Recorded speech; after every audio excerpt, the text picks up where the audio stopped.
Bem, antes de passar a palavra ao senhor, deixa eu só aproveitar. Eu tenho essa mania de me favorecer da prerrogativa de presidente mesmo, só para fazer duas colocações, parabenizar ambos os doutores Andrés pela brilhante palestra. Eu não posso deixar de dizer em público que eu amei a arte gráfica da sua apresentação. Eu estou até pensando em começar a fazer votos com essas artes gráficas para ver se fica menos desgastante a questão. E sobre o assunto, eu acho que é muito triste a gente precisar de uma edição e a sociedade aceitar uma lei específica para questões de resolução judicial de negócios jurídicos. Eu acho que está cada vez mais preocupando-se na judicialização das questões e não se indo para o caminho das soluções consensuais, mediadas. Quando você tem um diploma legal específico para uma resolução judicial de contrato, eu acho que a situação não está caminhando para um bom termo.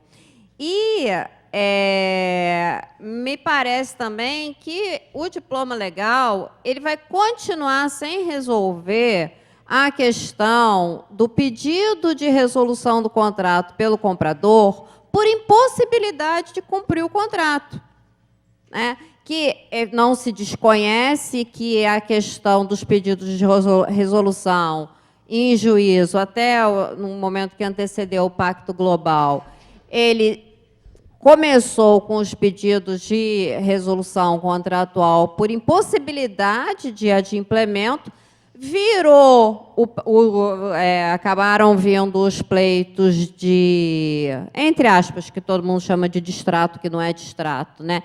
Especulação, que deu ensejo a toda essa discussão, mas a questão originária, a meu juízo, continua sem solução. Como se tratar a questão do adquirente que pleiteia a resolução do seu contrato porque ele está antevendo uma situação eminente de mora. Então, me parece que a gente deveria ter se debruçado mais sobre essa questão do que sobre as outras não irrelevantes, mas faltou tratar desse assunto. Bem, eu passo a palavra ao doutor Armando Miceli para as considerações. Boa tarde. Hoje a gente está com dificuldade de microfone. Boa tarde a todos. Obrigado ao Fábio pelo convite. Parabenizo o Ibradim, o Tribunal de Justiça, Emerge, OAB, IAB. Parabenizo os dois Andrés pelas apresentações, sendo que a do doutor André Abelha, realmente, além de muito conteúdo, tinha uma arte espetacular. Para distrair. Não, mas essa ideia, essa coisa temática ali do super-homem, então, com guarda-chuva protegendo os prédios, um espetáculo. Bom, o papel do debatedor aqui é formular perguntas para os palestrantes e parte das minhas perguntas o doutor André Roberto já respondeu, me deixou mal aqui. Então, a primeira consideração que eu faço, e considerando que a doutora Natasha disse que, como é uma lei nova e os assuntos ainda não chegaram, grande parte, nas câmaras cíveis, um assunto que eu imagino que, tanto na incorporação quanto na outra modalidade, o quadro resumo, ele não tem prazo nem pena. Então, queria perguntar ao doutor André Abelha como ele interpreta que isso pode ser resolvido pelo adquirente que tem um quadro imperfeito, como você colocou, com informações excessivas e outras que deveriam constar. Em que momento se tem um prazo para isso ser postulado? E a outra pergunta para o doutor André Roberto, em relação à diferença da multa de 25% para o desfazimento do incorporador do artigo 67 e a multa de 50% quando tem o patrimônio de afetação. Se isso pode ser mitigado ou se pode ter algum tipo de dosimetria pelo judiciário. Então, são essas duas questões.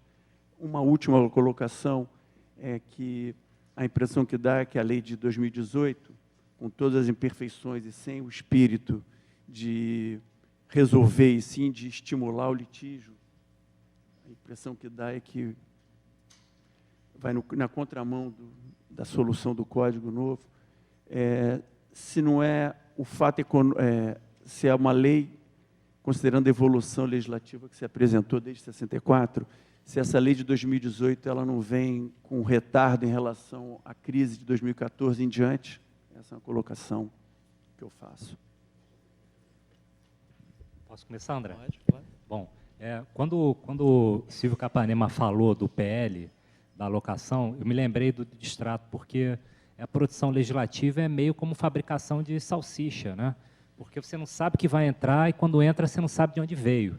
Então, a lei do distrato, ela sofreu isso, né? O PL não chegou pronto e não foi assim aprovado.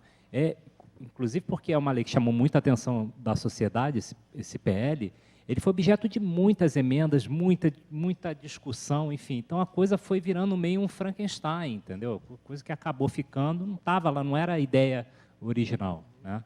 Bom, eu acho, desembargadora, que o adquirente, nessa situação de inadimplemento já consumado, do seu próprio inadimplemento consumado ou iminência de acontecer, que ele tem, sim, o direito à resolução. Parece que o STJ resolveu isso bem, lá na súmula 543, e a lei não diz o contrário, quer dizer, o que é importante é que haja essa comprovação, perder um emprego, enfim, alguma circunstância que mostre que a sua incapacidade de continuar a cumprir o contrato.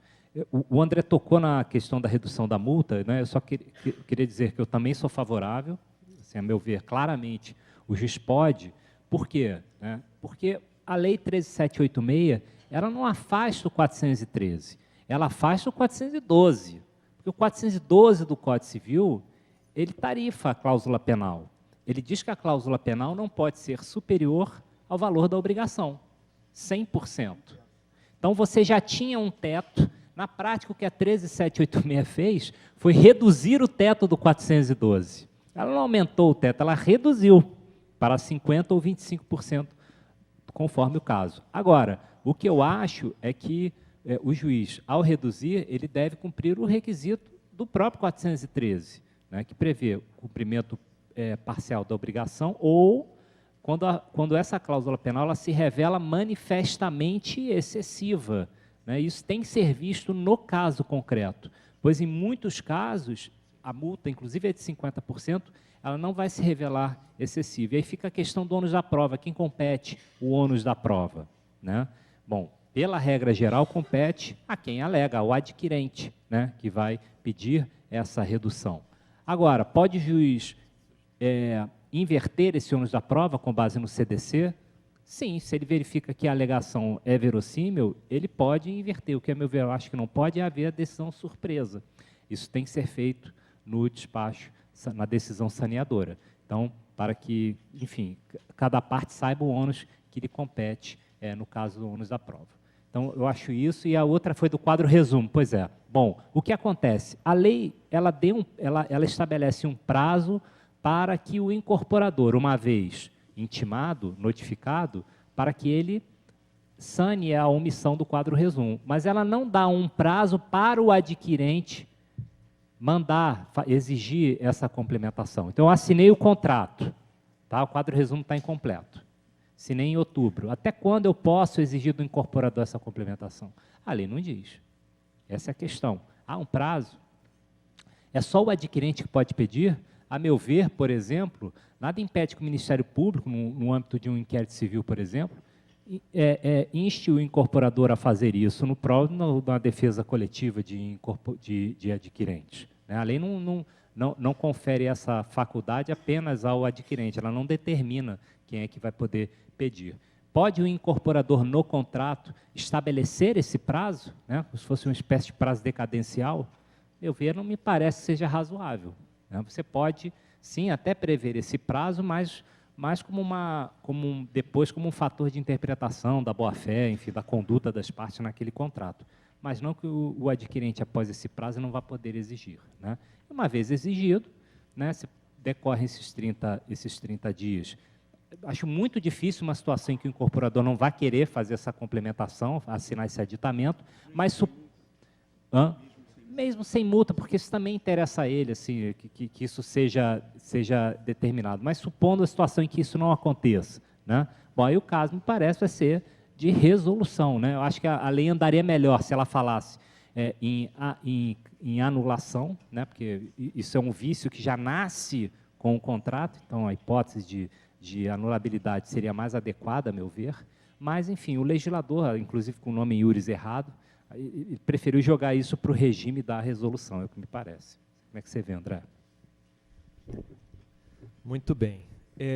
Eu vou pedir licença só para antes de responder a sua indagação, responder antes a questão que a desembargadora Natasha colocou, que é muito, muito oportuna realmente. A lei, em nenhum momento, ela tratou de uma hipótese de resolução motivada por fatores que não sejam inadimplemento, né?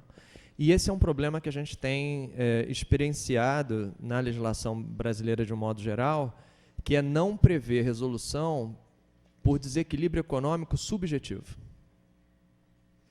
Porque uma coisa é o desequilíbrio econômico financeiro do contrato, objetivamente aferível, porque a prestação se tornou demasiadamente desproporcional à contraprestação. Outra coisa é a minha incapacidade subjetiva de arcar com aquela prestação que inicialmente eu podia arcar.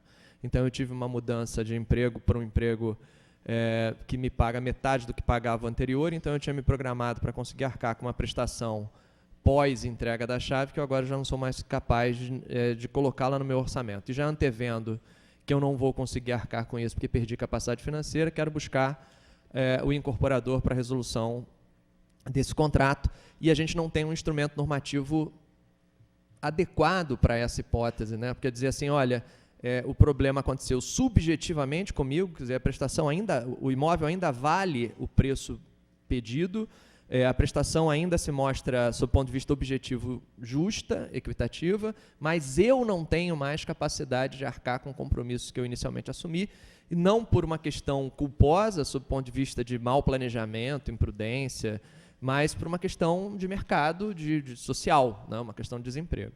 E, de fato, perdeu-se uma oportunidade de tentar uma solução mais amena para situações como essa. E dizer, olha, se a situação é essa, você paga os custos operacionais aqui e recebe uma parcela maior daquilo que você pagou, ainda que num período um pouco mais adiante do tempo, facilitar esse procedimento até para que ele ocorresse extrajudicialmente, sem necessidade de ajuizamento, porque uma vez comprovada a motivação, a justa causa, né, realmente a gente perdeu uma oportunidade de fazer isso, deu um tratamento igual para todos, né? A resolução por onerosidade excessiva fundada no 478 não me parece aqui adequada, porque os fundamentos não estão presentes, os requisitos não estão presentes. Então, de fato, acho que perdemos uma janela de oportunidade de pensar em algo que era mais relevante, talvez, ou tão relevante quanto lidar com a questão de maior punição.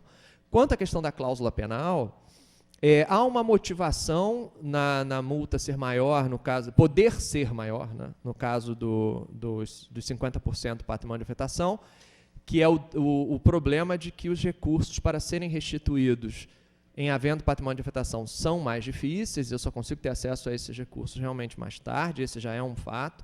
O segundo fato é que haveria menos razão, sob o ponto de vista de risco de inadimplemento do incorporador, não sob o ponto de vista pessoal, de perda de capacidade ou de perda de interesse, mas sob o ponto de vista de risco do incorporador. No patrimônio de afetação haveria menos risco, então, a priori, haveria menos motivos para que aquele adquirente pretendesse sair antecipadamente do empreendimento, sem que houvesse realmente uma caracterização de inadimplência por parte do incorporador. E me parece que isso pesou no sobreteto, né, de você ter um teto, o dobro do teto normal, além do diferimento na devolução, que eu vou devolver 30 dias depois do habeas. Agora, discordo um pouco, não que isso já não fosse assim na jurisprudência, mas acho que, de novo, aqui a gente perdeu uma oportunidade. Acho que mais interessante do que 25% do valor pago ou 50% do valor pago, que fosse um percentual do contrato. Porque isso é igual para todos. Que o percentual do contrato é igual para todo mundo. Quem pagou 10%, quem pagou 20%, quem pagou 50%, quem pagou 60%. Porque a multa que eu estarei sujeito é baseada no valor do contrato, no valor da operação. Então, se eu tivesse uma cláusula penal de 10% do valor da operação, isso é muito mais lógico, porque ela vai ser igualitária para todos os envolvidos, do que eu ter algo que é baseado naquilo que eu já paguei, que, de novo, me parece desestimular. Já tem novos contratos? Uhum. Já tem muitos novos contratos, inclusive, eu acho isso inteligente, estão usando esse critério com o teto da lei. Sim, pois entendeu? é. Então, a Isso. base é o valor do contrato, Até- observando-se o teto legal. Então, fica muito mais simpático. E no plano, e nesse ponto, o pacto, ele era muito mais interessante, porque ele falava até tantos por cento, não me engano se era 10% do valor do contrato, a cláusula penal é perda de 10% do valor do contrato até 90% do valor pago. Então, se eu paguei 10%, eu perdia 9%, pegava 1 de volta, porque era praticamente arras, né? Praticamente dentro da lógica das arras. Se eu paguei 50%, eu perdia 10%, recebi os outros 40%, e a sanção se operava igualitariamente. Então, respondendo diretamente à questão, me parece que o 413 permanece perfeitamente vigente, reiterando a posição que o André também já colocou. O 413 do Código Civil está perfeitamente vigente, também para os 50% do patrimônio de afetação. Não tem porquê soluções diferentes. Eu acho que o que vai ditar se 50% é muito, não são os 50%, são quanto eu paguei. De que base, né? Qual é a base de cálculo para aplicar 50%? Porque 50%, se eu só paguei o sinal, e o sinal naquela entrada mínima, não é exagerado. Agora, 50%, se eu já cheguei na metade do contrato, é bastante coisa. Então, eu acho que o critério, a melhor solução para mim, para o incorporador, é ele pensar isso primeiro e estabelecer bases claras no contrato que já sejam graduando as situações e não deixar que isso seja arbitrado pelo judiciário.